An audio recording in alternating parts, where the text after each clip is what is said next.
8, 2025. Ito pa yung panahon natin ngayon sa Silang, Cavite. Maayos pa po, maliwalas po. Talaga naman parang hindi naman po magkakaroon talaga ng bagyo. Ayan po. Dahil yung panahon po natin, napakaganda po. Pray. Magdasal lang po tayo. Wala po imposible sa Panginoon. Wala po imposible sa Panginoon dahil ang Panginoon makapangyarihan. Kaya magdasal lang po tayo mga tao. Siyempre, tayo ba pakinggan tayo ng Panginoon. Tayo magmerienda muna. Hindi pa kami nagme-merienda.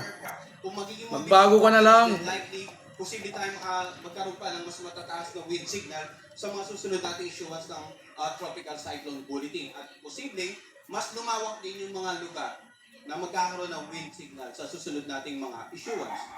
Ngayon, tayo. May wind signal number 1, kapag tinignan natin color coding ay wind signal patungkol sa lakas ng hangin.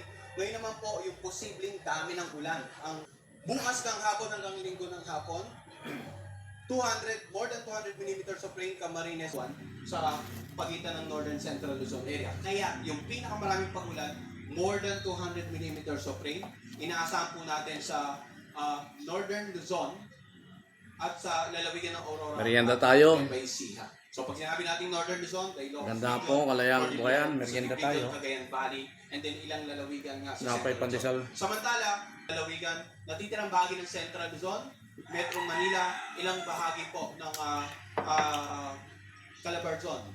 Ilang ilog at yung outflow ay papunta sa inyong lugar. Pag sa bagyong si Uwan, paalam. Wala nang paalam. Gandang hapon, Kalayaan, kabayan. .gov.ph sundin